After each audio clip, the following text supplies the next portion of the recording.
When my son's wife, Jessica, whispered, "We need to get rid of the burden," right behind my back, she had no idea I was holding the deed to everything she thought was hers. 3 days later, I was sitting across from her at a lawyer's office, watching her perfect world crumble piece by piece. If you're watching this, subscribe and let me know where you're from. Because, honey, this story has more plot twists than a soap opera, and it's about to get very, very interesting. Let me tell you how I went from unwanted mother in law to the woman who held all the cards. And trust me, when the dust settled, nobody saw this coming. 6 months ago, I was Eleanor Mitchell, 69-year-old widow and devoted mother to my only son, Daniel. When my husband Charles passed away from cancer at 73, I thought I'd lost everything that mattered. Daniel swooped in during my grief like a knight in shining armor, complete with his picture-perfect wife, Jessica, and their two adorable children. "Mum, you can't possibly stay in that big house alone," Daniel said, his voice filled with what I thought was genuine concern. "It's too much for you. The upkeep, the memories, all that space. It's not healthy." Jessica nodded beside him, her manicured fingers tracing patterns on their kitchen table where I'd been summoned for this family meeting. She had this way of tilting her head when she spoke that made everything sound like she was talking to a particularly slow child. "Eleanor," she said, using my full name instead of Mom like she used to. "We've found the perfect solution. There's a lovely senior community just 20 minutes away. Independent living, but with support when you need it. You'd have your own little apartment, activities with people your own age." What they meant was, "Get out of our way so we can take over your house." I should have seen it coming. Jessica had always been calculating. When she married Daniel 8 years ago, I was thrilled. She was beautiful, educated, came from a good family, as my generation used to say. But there were little signs I chose to ignore. The way she'd redirect conversations away from my stories, how she'd check her phone when I was talking, the subtle eye rolls when Daniel showed affection toward me. After Charles died, those signs became sirens. "Mum, we just want what's best for you," Daniel continued. "Jessica and I have been talking, and we think it's time for a fresh start, for all of us." "What about the house?" I asked quietly. Jessica and Daniel exchanged a look, the kind married couples share when they've already decided something without you.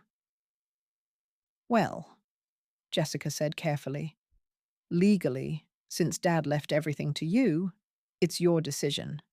But Daniel and I were hoping maybe we could take over the mortgage payments, handle the maintenance. Keep it in the family, you know? Keep it in the family." That was rich, considering they were about to push the family matriarch into assisted living.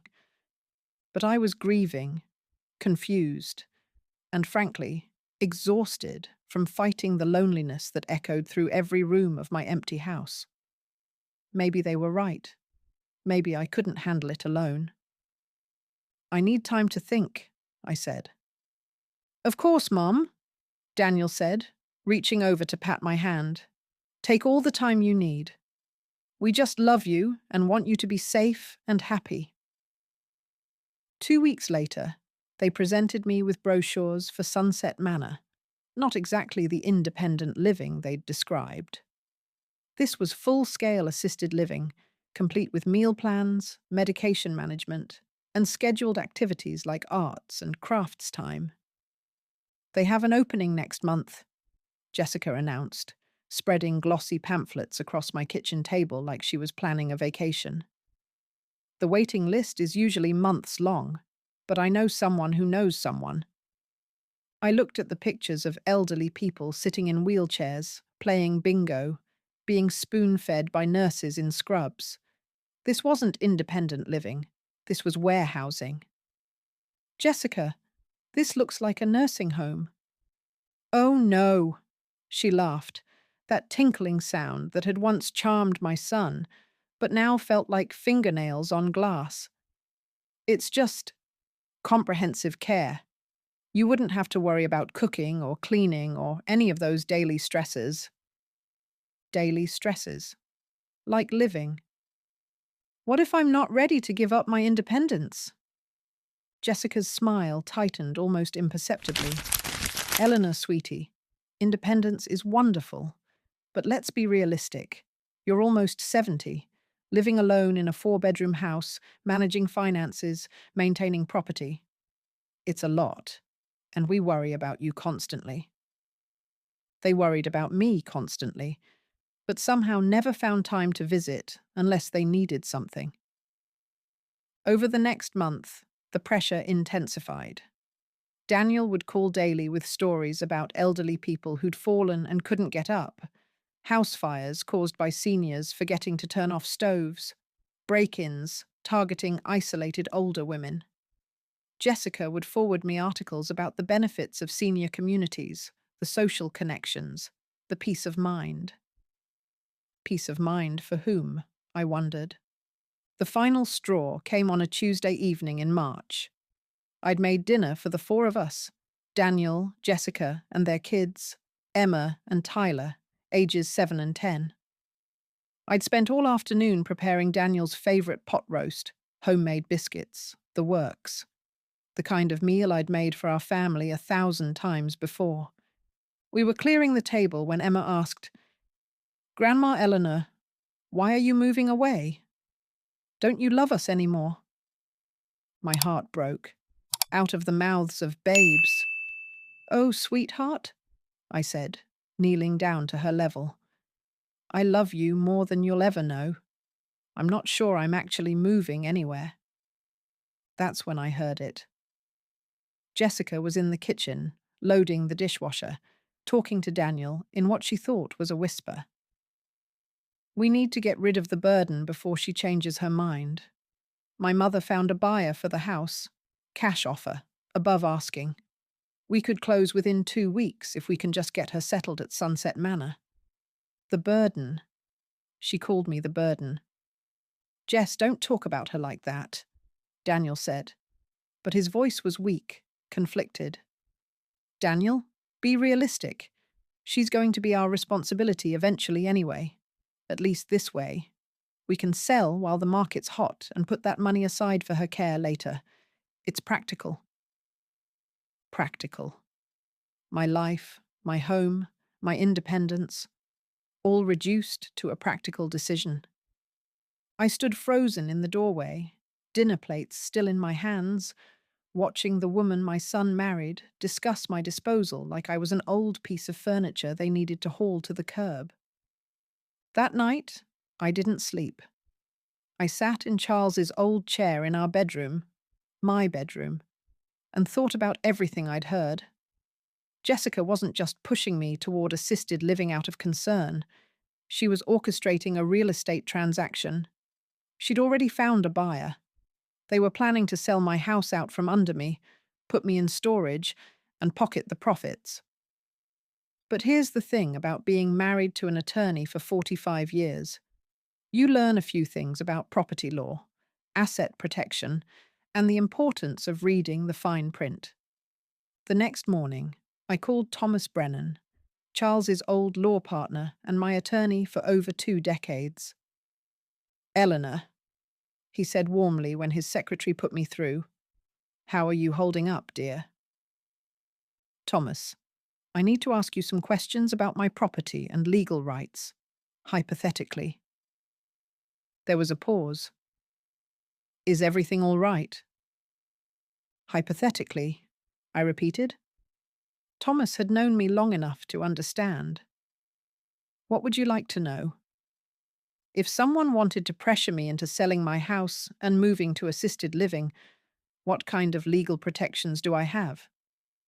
"Eleanor, has someone been pressuring you?" I told him everything. The meetings, the brochures, Jessica's whispered conversation about getting rid of the burden.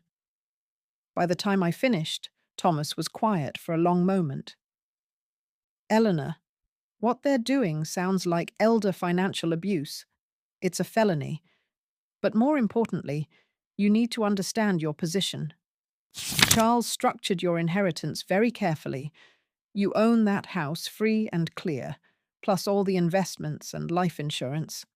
You're worth considerably more than I think your son and his wife realize. How much more? Including the house, investments, Charles's life insurance, and the business assets that reverted to you? Around $4.2 million. dollars. I nearly dropped the phone.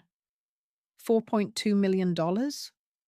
Charles was very successful and very careful about protecting your future. Did you never review the portfolio statements I've been sending? I hadn't. Charles had always handled the finances, and after he died, I'd just filed away anything that looked official and complicated. I'd been living on his pension and Social Security, assuming that was all I had. Thomas, I had no idea. Which is exactly what Charles worried might happen. Eleanor, you're not just financially independent, you're wealthy. You don't need anyone's support or permission for anything. After I hung up, I sat in my kitchen staring at the brochures Jessica had left scattered across my table. Sunset Manor, with its linoleum floors and institutional lighting. All this time, I'd been letting them convince me I was a burden who needed to be managed, when actually I was a millionaire who owned everything free and clear. That afternoon, I did something I hadn't done in months. I went shopping, not grocery shopping or practical errands, real shopping. I bought new clothes, had my hair done, got a manicure. For the first time since Charles died, I looked in the mirror and saw not a grieving widow, but a woman with options. The next evening, Daniel called to check in. Mom, Jessica and I were talking, and we really think Sunset Manor is the perfect solution. They're holding that apartment for you, but they need an answer by Friday. Daniel, I've decided not to move to Sunset Manor. Silence. Then, Mom, we've been through this. It's not safe for you to live alone. I'm not living alone anymore. More silence. What do you mean? I've decided to get a roommate, someone to help with the house and provide companionship. It wasn't entirely a lie. I was considering hiring a housekeeper companion, someone to help with meals and provide company, but I wanted to see how they'd react. A roommate? Daniel's voice was tight. Mom, you can't just let some stranger move into the house. Why not? It's my house. But what about our plans? Our plans. Not my plans. Theirs. What plans, Daniel? The plans we discussed. For your future. For the house. You mean your plans to sell my house and put me in a nursing home? Dead silence. Mom, that's not... We never said nursing home. Daniel, I heard Jessica call me the burden in my own kitchen. I heard her talk about getting rid of me so you could sell my house for cash. Did you think I was deaf as well as expendable? I could hear muffled voices in the background. Jessica, probably, coaching him on what to say. Mom, you misunderstood. Jessica was just what, Daniel? Planning my disposal behind my back, looking out for my best interests by calling me a burden. Let me call you back, Mom. I need to talk to Jessica. He hung up. 20 minutes later, my doorbell rang. Daniel and Jessica, standing on my front porch, looking like they'd been arguing in the car. Mum, we need to clear the air, Daniel said as I let them in. Jessica positioned herself in my living room, like she was staging an intervention. Eleanor, I think there's been a misunderstanding. When I was talking to Daniel about practical concerns, I wasn't calling you a burden. I was talking about the burden of maintaining this big house, the financial burden, the physical burden of upkeep. Smooth. But I wasn't buying it. Jessica, you said we need to get rid of the burden before she changes her mind. You'd already found a buyer for my house. You were discussing timeline for getting me settled at Sunset Manor? What exactly did I misunderstand? She had the grace to look uncomfortable. Eleanor, we're just trying to help you make good decisions. Whose definition of good? Daniel jumped in. Mum, we love you. Everything we've suggested has been because we want you to be safe and comfortable. Safe and comfortable in an institution while you profit from selling my property. That's not fair, Jessica said, her voice rising slightly. We've put a lot of time and energy into researching options for you. We've visited facilities, made phone calls, coordinated with real estate agents, without asking me. Because we knew you'd resist. We knew you'd be emotional about it instead of practical. There it was, the truth slipping out. I was too emotional to make my own decisions about my own life. Jessica, I want you both to leave. Mom, Daniel started. Now. After they left, I called Thomas again. Thomas, I need you to do something for me. I want you to have someone investigate my son and his wife. Financial background, debts, anything that might explain why they're so eager to get their hands on my house. Eleanor, are you sure? That could reveal things you'd rather not know. I'm sure. The investigation took 3 days. What Thomas found explained everything. Daniel and Jessica were drowning in debt. Credit cards maxed out, second mortgage on their house, Jessica's online shopping addiction that Daniel apparently knew nothing about. They owed $127,000 across various credit accounts and were 3 months behind on their mortgage. But there was more. Jessica had been researching my property value for months. She'd gotten estimates from 3 different realtors and had been in contact with a cash buyer, her mother's investment group, about a quick sale. They'd planned the entire thing, from convincing me I needed assisted living to pocketing the proceeds from my house sale. What they didn't know was that Charles had structured my inheritance in a way that made me completely financially independent. They thought they were rescuing a poor old widow. They were actually trying to defraud a millionaire. Friday afternoon, my phone rang. Jessica. Eleanor, I owe you an apology. I've been under a lot of stress lately, and I think I said some things that came out wrong. Can we start over? What kind of stress, Jessica? Oh, work, the kids, just life. Financial stress? Pause. What do you mean? I mean the kind of stress that comes from owing $127,000 on credit cards and being 3 months behind on your mortgage. Dead silence. Jessica? Are you there? How did you... Eleanor, that's private information. So, is my conversation with my attorney about elder financial abuse and the felony charges that might result from attempting to coerce an elderly person into giving up their property under false pretenses? I could hear her breathing, but she wasn't speaking. Jessica, did you really think I was so helpless that I wouldn't figure out what you were doing? Did you think Charles married a fool? Eleanor, please, let me explain. The only explanation I want to hear is in front of a mediator. Have Daniel call Thomas's office to set up a meeting. We're going to have a very serious conversation about boundaries, respect, and consequences. I hung up. The meeting was scheduled for the following Tuesday at Thomas's law office downtown. I arrived 15 minutes early, wearing a navy blue suit I'd bought during my shopping trip, and carrying a leather portfolio that Charles had given me years ago.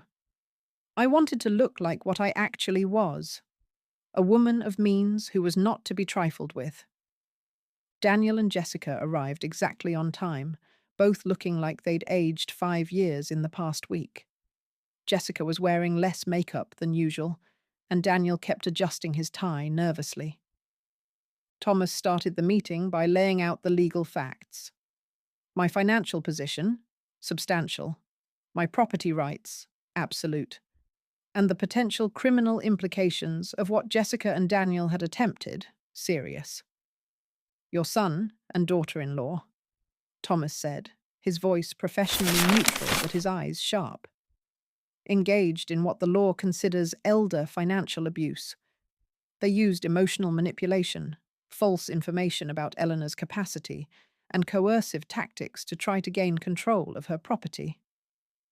We never meant, Daniel started.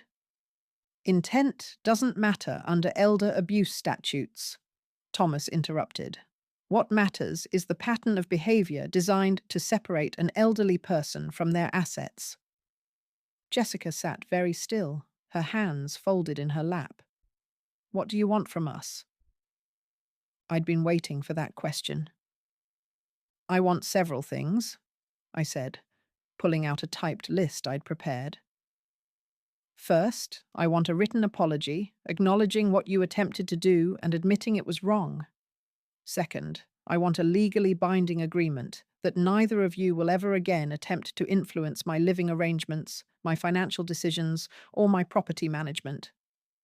Third, I want Daniel to attend financial counseling to address the debt problems that motivated this scheme. Jessica's face went white. You investigated us? The same way you investigated my property value and researched assisted living facilities. The difference is, my investigation was legal. Daniel looked confused. What debt problems? I slid a copy of the financial report across the table. Daniel's expression went from confusion to shock to anger as he read. Jessica, what the hell is this?